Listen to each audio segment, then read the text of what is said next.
que es sintetizada o configurada por el cromosoma 11. El cromosoma 11, mediante el proceso de transcripción, produce su ARN mensajero, ¿verdad? Este ARN mensajero va a codificar la producción de los cromosomas de lo que primero va a ser la preproinsulina. Esta preproinsulina va a estar codificada por 4 péptidos. 4 péptidos. ¿Cuáles son esos 4 péptidos? Pues tenemos primero al péptido señal. ¿Sabes qué es un péptido señal? En la síntesis de proteínas suele haber un péptido señal que es como que el que va a guiar el proceso de transcripción y de traducción. De traducción principalmente, transcripción es en la vez. ¿Ya? Entonces, primero tenemos el péptido señal, es, digamos, donde se acopla a la organela para que siga su proceso primero de empaquetamiento, de escisión. ¿Ya? Tenemos el péptido señal, luego tenemos a la cadena A, a la cadena B y tenemos finalmente al péptido C. Bien, esa es la primera parte. Entonces, una vez que ya tenemos a todo esto que vendría a ser la preproinsulina, esta preproinsulina va a pasar ahora al REP, el retículo endoplasmático rugoso. Y acá es donde se va a escindir el péptido señal. Y cuando se escinde el péptido señal, ahora ya pasa a ser la proinsulina. La proinsulina. Entonces, la proinsulina que se trajo, su cadena A, su cadena B y su péptido C. Bien, cuando ya tenemos a la proinsulina ahora va a pasar hacia el aparato de Golgi, y en el aparato de Golgi es donde se va a dar el empaquetamiento. Vamos a hacer el empaquetamiento. Y cuando hablamos de empaquetamiento, además acá se va a escindir el péptido C. Y al escindir el péptido C, ahora sí nos va a quedar a la insulina propiamente dicha. Entonces, la insulina propiamente dicha sería insulina que tiene a su cadena A más su cadena B, ¿ok? Las cuales están unidas por 2 enlaces disulfuro, ¿verdad? Pero a su vez tenemos otro producto que vendría a ser el péptido C, porque si bien es cierto, el péptido C es escindido de la cadena principal de la insulina, se queda junto con la insulina acompañándoles, y ambas ahora sí van a formar las vesículas de secreción. Vesículas de secreción. Y estas vesículas de secreción van a ser almacenadas en la célula beta y van a ser liberadas en respuesta a un estímulo. ¿Entienden? Entonces, en la vesícula de secreción, ¿qué voy a encontrar? Péptido señal no. Voy a encontrar insulina con su cadena alfa y beta unida por puentes disulfuro, y voy a encontrar al péptido señal. ¿Ya? Ese dato es importante, porque ¿qué es el péptido señal? ¿Por qué lo estamos mencionando? Porque, como ves, cada vez que se produce una insulina que tiene su cadena B, o sea, es una sola molécula de insulina, por cada molécula de insulina, ¿cuántas moléculas de péptido C se producen? Una, ¿verdad? Entonces, por eso es que la producción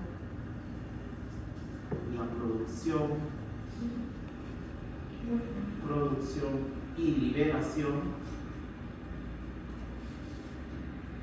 es equimolar. ¿Qué significa que es equimolar? Que se libera en cantidades iguales. Entonces, por ejemplo, si en un paciente yo quiero saber cuánto de insulina está produciendo su páncreas, yo puedo medir el péptido C. ¿Y por qué eso es importante? Porque, por ejemplo, si el paciente ya está en tratamiento con insulina, yo le estoy inyectando insulina exógena.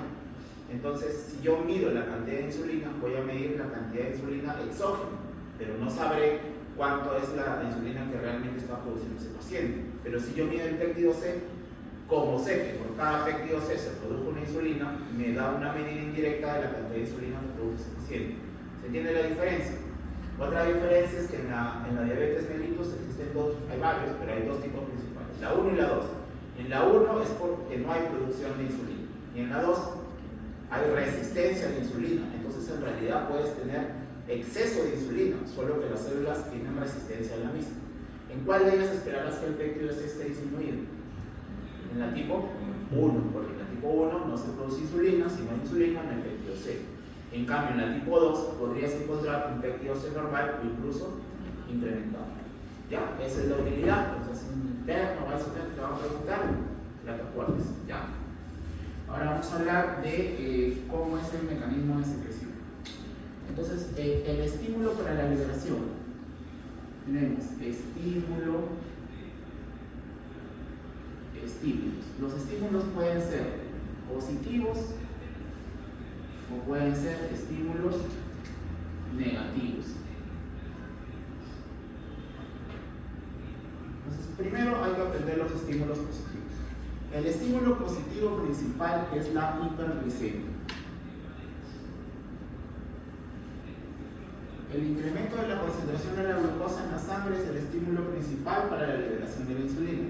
¿Es el único? No. Hay otros factores que van a llevar ya sea a que haya hiperglicemia o otros factores asociados que también son estimulantes. Como por ejemplo, ¿cuáles tenemos acá? También tenemos un aumento en la concentración de los ácidos grasos. También un incremento en la concentración de los aminoácidos. ¿Ya? Eso también te puede llevar a eso. Bueno, lo siento, chicos.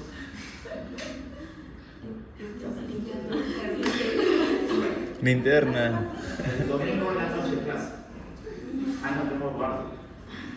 Ya leo. Sí se ve igual. No se ve.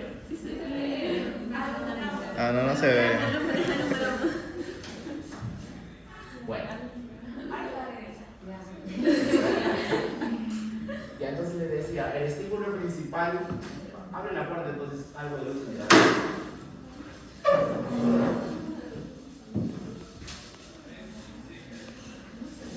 Colaboren con la linterna.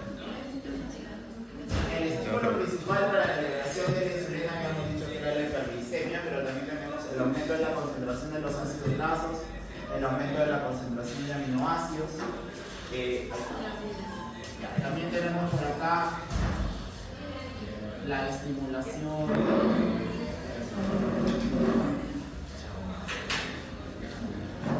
glucagón. Ahí tenemos otros estímulos que van a hacer que se libere la insulina. Pero todo parte de los ácidos grasos. Dime una hormona que aumente la hiperglicemia. Recuerda que todo aquello que lleva a la hiperglicemia va a estimular a la liberación de la insulina. El glucagón, por ejemplo, lleva a la hiperglicemia, por tanto, indirectamente, pero también directamente, estimula la liberación de insulina. Los ácidos grasos, los aminoácidos y la glucosa ya ellos por sí solos. Pero ¿qué otras hormonas llevan hiperglicemia? El cortisol. ¿Recuerdan la semana pasada que el cortisol qué quiere? Hiperglicemia. El cortisol también es un estímulo para la liberación de insulina. De tal manera que el cortisol por eso es sinérgico con la liberación de insulina. Muchas veces para entender los trastornos que se dan cuando hay una hipercortisolemia o déficit de cortisol, es entender que el cortisol es sinérgico para la liberación de insulina. O sea que si los niveles de cortisol son bajos, la acción de la insulina también está baja. Si los niveles de cortisol están en exceso, entonces habrá una mayor liberación de insulina. ¿Ya? Eso es importante para entender por qué van asociadas estas enfermedades. Que hay tienes, ¿no? Glucagón, cortisol, por ejemplo. Ya. Entonces, el estímulo principal es la hiperglicemia. Por acá vamos a dibujar una célula que sea. Luego ponemos los gráficos, ¿no? Vamos a poner por acá una célula que sea del páncreas. Vamos a decir que esta es una célula beta. Esta célula beta va a exhibir unos canales que sirven para que la glucosa pueda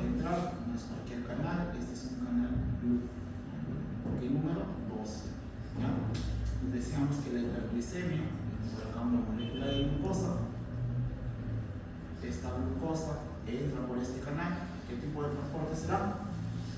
Difusión facilitada. Ya, se entra por este GLUT2. Una vez que ya está acá la molécula de glucosa, que para efectos prácticos le vamos a poner G, esta glucosa entra en la glucólisis. ¿Y la glucólisis que produce? ATP, ¿verdad? Este ATP es útil ¿para qué? Para que por acá tenemos un canal. Este canal es un canal de potasio, ¿verdad? El potasio es el de los iones, el que suele subir libremente a través de la membrana celular, porque el potencial de membrana se asemeja al potencial de equilibrio de potasio. Entonces, este ATP lo que va a hacer es un estímulo, ¿para qué? Para que se cierren esto. Cierra los canales. ¿Ya? El aumento del ATP producido por el ingreso de la glucosa a través del GLUT2, ya este ATP fosforila los canales, ya al fosforilarlo lo cierra. Entonces, si el potasio, ¿dónde es más abundante? ¿Fuera o dentro? Dentro. Entonces, normalmente el potasio está saliendo, ¿verdad? ¿Por qué? Porque va a favor de su gradiente de concentración. Como acá hay más, se va para afuera donde hay menos. Entonces, al cerrarse el canal, ¿qué pasa con la concentración de potasio dentro de la célula? Aumenta, ¿no? Eso determina que aumente la concentración de potasio dentro de la célula. La célula dentro es positiva o negativa.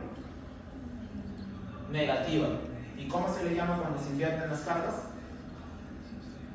Si el potasio siendo positivo ahora se acumula dentro de la célula, ¿qué va a pasar con el potencial de la membrana? Se vuelve, si era negativo y el potasio se acumula, ahora siendo positivo esto se va a volver positivo o negativo.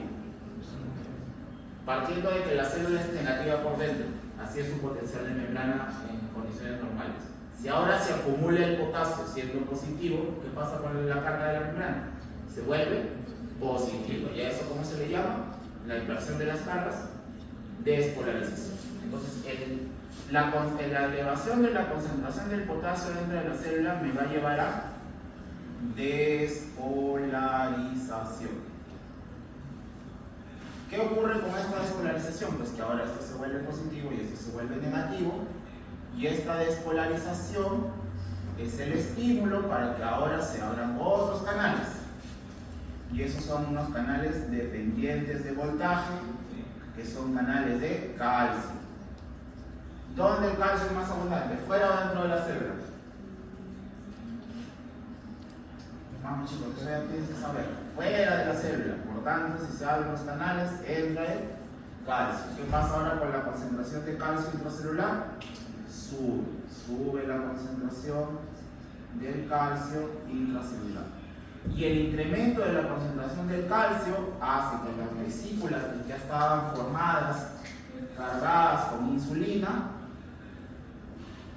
eso tiene insulina, y ya saben, van acompañado del péptido C. Estas vesículas de insulina o estos gránulos de secreción son liberados por la célula mediante un mecanismo de exocitosis. Exocitosis que fue inducida por el incremento de la concentración del calcio. ¿Está bien? ¿Se entiende entonces cómo es la liberación de la insulina? Partimos de los efectos de hiperglicemia, ácidos grasos, aminoácidos, glucagón, cortisol. La glucosa entra por el GLUT2, hace que el ATP se eleve, el ATP cierra el potasio se acumula, despolariza la membrana, eso hace que ahora el calcio se meta hacia la célula, porque estos canales se activan cuando la membrana se vuelve positiva, y el aumento de la concentración del calcio hace que las vesículas salgan de la célula por exocitosis. Y ahí ya la insulina está fuera de la célula, y como es una hormona, pues ya va a entrar hacia la sangre. Y habíamos dicho que las células beta están más cercanas a la arteriola, porque se meten hacia la sangre, ya hacia los capilares. Bien, entonces una vez que ya la insulina está fuera, ahora tenemos que hablar de su célula diana. La insulina ya salió de la célula, ahora viaja por la sangre, y nos encontramos ahora con la célula diana. La célula diana de la insulina puede ser en muchos lugares: el músculo cardíaco, el músculo esquelético, el tejido adiposo, puede ser el hígado. Hay muchos órganos diana. Bien, entonces en la célula diana lo que vamos a tener, vemos que esto es la membrana celular, vamos a encontrarnos con el receptor de la insulina. El receptor de la insulina va a tener los siguientes componentes. Tiene una cadena beta, mejor dicho, una subunidad beta, dos unidades beta, una alfa, otra alfa. Este vendría a ser el receptor de la insulina. ¿Ok? En ese receptor de la insulina es donde esta que está por acá, que ya fue liberada, debe venir y acoplarse a su receptor. Bien, una vez que la insulina se une a su receptor que tiene estas unidades, a todo esto se le llama un complejo insulina-receptor. Entonces tendremos el complejo insulina-receptor. Este complejo insulina-receptor se internaliza. ¿Qué significa que se internaliza? Que el receptor no se queda ahí acoplado en la membrana. No es que la insulina E se acopla al receptor y luego esto genera los cambios directamente, sino que todo el complejo se introduce hacia la célula. Entonces el receptor que estaba en la membrana se sale de ahí. ¿Ya? Entonces el receptor se internaliza. Y una vez que se internaliza, vamos a tener entonces dos componentes. Por un lado está el receptor en sí mismo, que es toda esta cosa de acá, y por otro lado tenemos a la insulina. El receptor no es otra cosa que una proteína, por tanto se tiene que degradar. Se degrada y que obtendré aminoácidos para que sean reciclados. Por otro lado, la insulina tiene que hacer su acción y la insulina se dirige hacia el núcleo. ¿Y qué ocurre en el núcleo? Pues ya sabes, aquí se va a dar la transcripción génica. Y eso produce alguna de las acciones de la insulina a mediano y largo plazo. ¿Ya? Ahora, ¿es la única manera de la acción de la insulina? No. En realidad, las, digamos, acciones inmediatas va a depender de que este receptor está acoplado, ¿ya? Este complejo receptor está acoplado a enzimas. ¿Enzimas de qué tipo? Tirosina,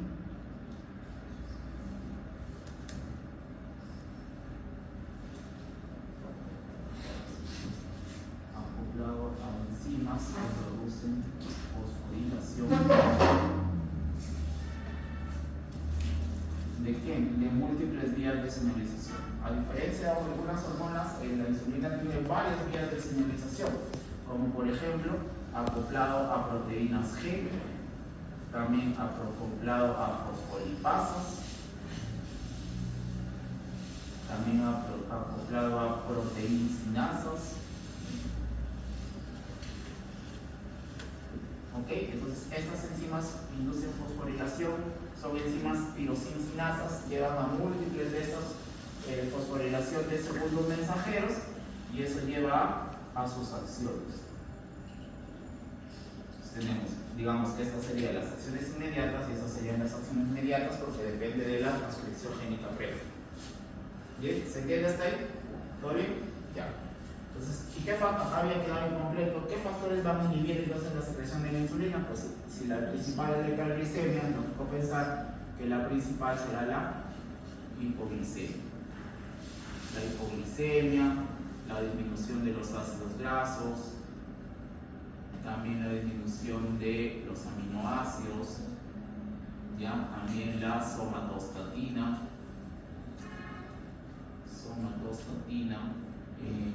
también por acá tenemos a los alfa-adrenérgicos.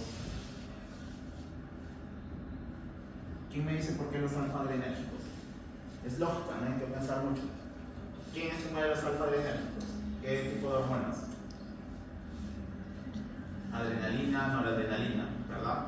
Ya, esos yo te he dicho la semana pasada son para el estrés agudo. Para el estrés agudo necesitas glucosa o no necesitas glucosa. Necesitas glucosa, ¿no? Al estrés agudo, acuérdate que estás a pelear. Necesitas glucosa, fuerza, energía. Entonces, si necesitas insulina en ese momento, no, porque la insulina va a hacer que la glucosa en sangre baje. Entonces, la descarga adrenérgica inhibe la secreción de insulina. ¿Ya? Bien, y eso nos lleva entonces ahora sí a hablar de las funciones de la insulina. Acá ponemos funciones. Entonces, para recordar las funciones es mejor aprenderlas según el sustrato, por ejemplo, a nivel de los carbohidratos. ¿Qué acciones va a tener la insulina a nivel de los carbohidratos? Pues si su efecto es ser, su estímulo es ser hiperglicemiante, en los carbohidratos, ¿qué efecto va a tener? El contrario, va a inducir la hipoglicemia. En otras palabras, la insulina por eso es conocida como la hormona del engorde. Hormona del engorde o de la abundancia, porque va a hacer que todo lo que tú hayas comido se guarde, o sea, evita su consumo. Entonces la glucosa que estaba libre en la sangre ahora va a hacer que se meta a las células, por tanto induce la hipoglicemia. No te vayas a confundir, la hiperglicemia hace que la insulina salga, pero la acción de la insulina es justamente la contraria, porque ya aprendiste que es retroalimentación negativa, ¿no? Va a llevar a la hipoglicemia. ¿Qué efectos son hipoglicemiantes? Pues por ejemplo, ¿no? Tenemos a nivel del músculo, ¿no? Va a inducir la expresión de los GLU-4, ¿no? Estos GLU-4, ¿dónde se encuentran? Pues por ejemplo en el músculo. ¿Dónde más? En el tejido adiposo. En otras palabras, hace que la glucosa que está en la sangre se introduzca a estas células para que la aprovechen o la almacenen. En el caso del músculo, ¿qué va a hacer con la glucosa? Va a estimular la formación de glucógeno, y eso se llama glucogénesis, ¿verdad? Porque ya sabes que el glucógeno se almacena en el músculo, ¿verdad? Y también en el hígado. ¿Qué va a hacer con la gluconeogénesis? ¿Qué hará con la gluconeogénesis? La va a inhibir. Disminuye la gluconeogénesis, ¿verdad? ¿Qué hará con la glucogenólisis? La disminuye, porque la glucogenólisis es cuando se libera la glucosa, ¿verdad? En el tejido adiposo, ¿qué hará? ¿Verdad? Eso ya vamos a ver con otro sustrato. Eso es respecto a los carbohidratos. ¿Qué hará con los lípidos? En el caso de los lípidos, igual, recuerda que es la hormona del engorde. Entonces, lo que va a tratar es de que se conserven los lípidos, por tanto, hace que disminuya la lipólisis. Si disminuye la lipólisis, ¿qué pasa con la concentración de los ácidos grasos? Disminuye la concentración de ácidos grasos. Porque recuerda que originalmente los ácidos grasos fueron un estímulo para que se libere la insulina, por tanto el efecto será el contrario, la insulina hace que bajen los ácidos grasos. Bien. ¿Qué más hace respecto a los lípidos? También disminuye la cetogénesis. ¿Qué era la cetogénesis? La formación de los cuerpos cetónicos, ¿no? Y los cuerpos cetónicos se acumulaban justamente en pacientes con diabetes. Pues la insulina, obviamente, hará lo contrario, baja los cuerpos cetónicos, ¿ya? Baja los cuerpos cetónicos, disminuye la beta-oxidación. ¿Qué es la beta-oxidación? La beta-oxidación es la vía metabólica mediante la cual los ácidos grasos se convierten en acetilcoenzima, la acetilcoenzima entra al ciclo de Krebs. Entonces, si te preguntaran en clase por la acetilcoenzima, la disminuye. ¿Ok? Y por tanto, si no hay acetilcoenzima, tampoco hay sustrato para producir cuerpos cetónicos. ¿Ya? Eso es respecto a los lípidos. Entonces, por eso no te olvides del engorde. ¿Ya? Todo lo que comas, todo lo que esté libre lo va a guardar. Entonces, ¿qué hace con el tejido adiposo? ¿Lo hipertrofia? ¿Verdadero o falso? Lo hipertrofia. Ya lo hipertrofia. Bien, eso es los lípidos. ¿Qué sustrato nos falta? Las proteínas. Entonces, ¿qué será? ¿Anabólico o catabólico proteico? ¿Qué será? Ana o cata. ¿Ya? Si es del borde. Ana, cata. Ana forma, cata rompe. ¿Será? Ana. Ana anabólico. Entonces es principalmente anabólico. O sea, formación de incrementa la síntesis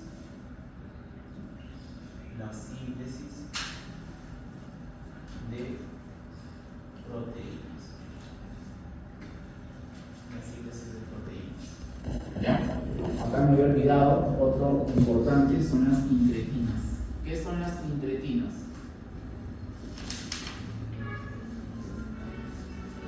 Son unas hormonas liberadas por el tubo digestivo que estimulan la liberación de insulina. Son dos las principales. Tenemos a la GLP-1 y al péptido inhibidor gástrico.